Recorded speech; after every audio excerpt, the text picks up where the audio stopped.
Nah, sebelumnya gue udah sempat rakit PC di harga 6 jutaan. Kali ini gue akan naikin sedikit budgetnya ke 8 jutaan karena PC ini nantinya bisa mainin game di 1440p dan PC-nya juga nanti bisa jalanin ray tracing plus DLSS. Yap, PC ini akan menggunakan GPU RTX. Nah, rakitan budget 8 jutaan ini possible tuh karena di sini gue menggunakan beberapa part yang bukan super mahal lah. Kayak di sini kan rakitan PC tidak mesti apa-apa serba mahal untuk dapetin estetika dan juga performa yang oke. Tapi ya di sini kita juga paham nggak bisa asal pilih yang murah-murah aja, apalagi asal pilih brand yang nggak jelas nih. Terutama untuk power supply tentunya kan nggak bisa tuh di asal murah-murahin. Nanti dapetnya power supply yang zong, jadinya tahun barunya duluan nih. Tahun 2025 masih panjang nih, jangan tahun baru duluan. Nah, makanya di sini datang sebuah brand komponen baru dan mereka juga memiliki line up power supply dengan harga yang affordable dan mereka ini balance nih antara harga dan juga performa. Ya, ini adalah FPMax CS Series. Nah, sebelum lebih jauh ke produknya, FPMax di sini tuh memang merupakan brand pendatang baru di Indonesia yang mereka ini berasal dari China. Dan mereka ini tuh bermain di segmen casing, kemudian cooler, dan juga termasuk power supply. Untuk di Indonesia, FPMax ini tuh didistribusi resmi oleh PT Enlight. Jadi walaupun memang FPMax ini pendatang baru, tapi mereka sudah dinaungi oleh distributor yang cukup sepuh nih di Indonesia. Nah, untuk power supply mereka sendiri nantinya untuk varian yang gue gunakan ini adalah kapasitas 650 watt dan yang 650 watt ini dia tuh bakal dijual dengan harga 700 ribuan dan dia udah full modular plus ATX 3.1 standar di harga segitu. Jadi cukup menarik kan untuk harga dan spesifikasi yang ditawarkan. Nah, tapi kita tentu nggak asal ceplas-ceplos saja ngomong power supply ini bagus. Tentu kita coba bedah nih isinya apakah emang beneran bagus atau memang sekedar dimurah-murahin nih. Nah, pas gue buka isinya lumayan rame dan padat. Di sini udah ada filter untuk colokan listriknya, jadi lebih safety dibanding power supply yang belum pakai nih. Terus juga di sini ada PCB DC to DC. Dan juga kapasitor utamanya sudah menggunakan Japanese capacitor yang vendornya dari Nichicon. Nah, vendor kapasitor ini juga sering banget ditemukan pada power supply yang harganya nyampe jutaan. Nah, gue juga baru notice setelah dibuka kalau fan-nya ini tuh ternyata gede ya, yang size-nya ini tuh mencapai 140 mm. Yang mana ini tuh lebih gede dari fan yang umumnya dipakai pada CPU cooler. Lihat aja nih perbandingannya. Nah, fan-nya ini juga punya desain seperti fan low noise, jadi bilah kipasnya nih panjang-panjang dan jumlahnya ini tuh ada banyak. Dan ternyata untuk desain case-nya ini mesh yang jarang banget nih ada power supply dengan desain seperti ini di harga serupa. Jadi seharusnya sih airflow buat jeroan-jeroannya ini tuh bakal lebih optimal, jadi nggak cepet panas. Ya karena kan bukan CPU atau GPU doang nih yang bisa panas. Terus secara proteksi juga udah cukup lengkap dan juga udah sertifikasi 80+ bronze yang bisa kalian cek langsung di webnya Clear Result.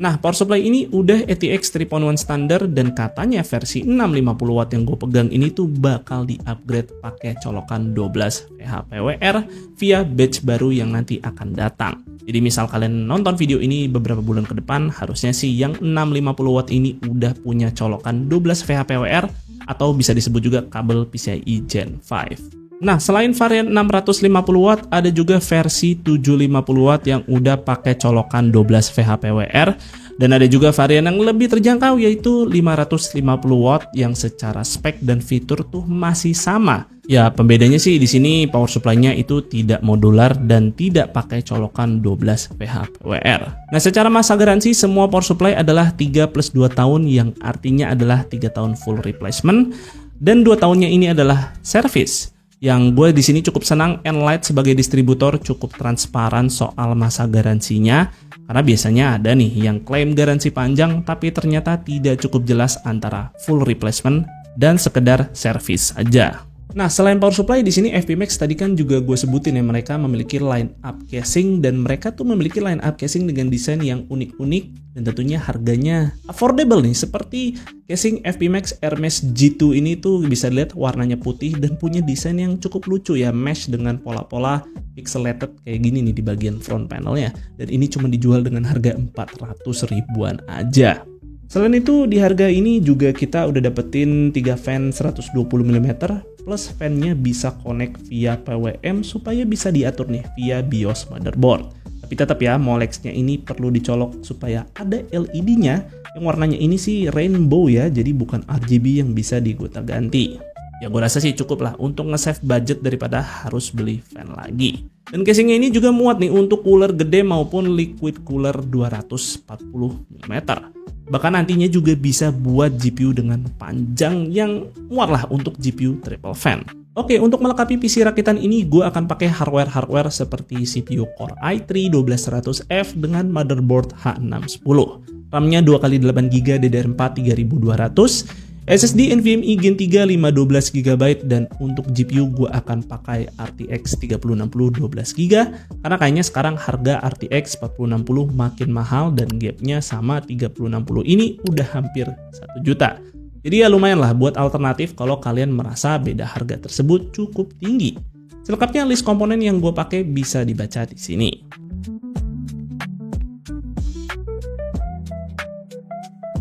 Anyway, dengan budget 8 jutaan kalian bisa dapat PC dengan look seperti ini. Putih, cakep, dan compact. Bisa gaya sedikit nih dengan budget gak sampai belasan juta.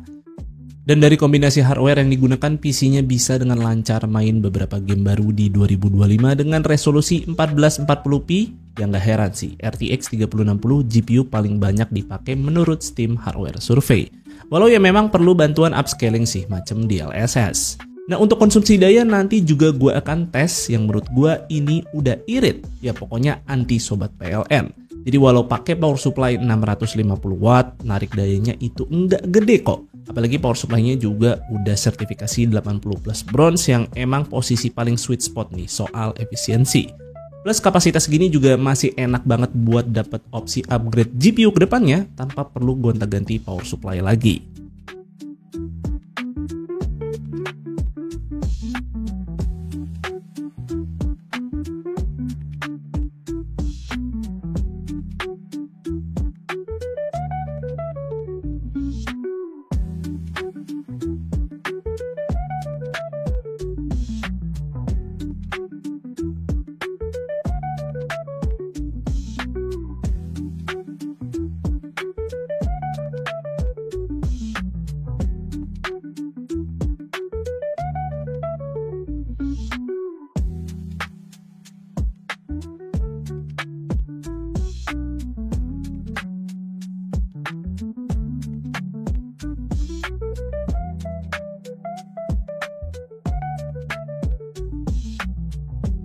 So, PC ini masih cukup nyaman nih untuk mainin game di 2025 dengan resolusi 1440p. Ya walau sih memang tidak semua game itu bakal tembus 60 fps, tapi gue rasa sih fps-nya masih cukup acceptable nih untuk gaming experience. So, selengkapnya untuk total harga dari PC ini ada di 8,9 jutaan. Itu kalau kalian pakai RAM yang non-RGB. Masih bisa di-press lagi ke 8,7 jutaan kalau kalian pakai power supply yang 550 watt. Tapi gue rasa sih agak nanggung ya 550 watt, apalagi nanti kalau kalian ada rencana upgrade GPU ke depannya. Yang gue rasa sih sweet spotnya itu ada di 650 watt karena di sini udah punya kabel 12 VHPWR. Jadi ya lebih fleksibel lah untuk upgrade GPU di beberapa tahun ke depan. Dan by the way, untuk referensi harganya di sini gue dapetin dari marketplace ijo per bulan April 2025. Jadi kemungkinan aja akan ada perbedaan harga setelah video ini tayang yang mungkin kalian nonton di beda-beda waktu atau beberapa bulan ke depan. Ya, jadi sekali lagi ini harga per bulan April 2025. So anyway, menurut kalian gimana nih tentang PC rakitan kali ini? Tulis pendapat kalian di kolom komentar. Dan inilah brand Fbmax yang nanti akan ikut meramaikan pasar komponen PC dengan harga yang affordable. Selengkapnya kalian bisa cek katalog produk mereka di web resminya kalau kalian penasaran nih sama brandnya. Dan mungkin sih segitu aja untuk videonya kali ini. Semoga video ini bermanfaat buat kalian. Jika kalian berkenan, like dan share video ini, dan jangan lupa subscribe channel Suka IT jika kalian nggak mau ketinggalan kontennya. Dan jangan lupa juga follow Suka IT di Instagram dengan nama @suka_it. Gue Fadil dari Suka IT pamit undur diri. See you on the next video.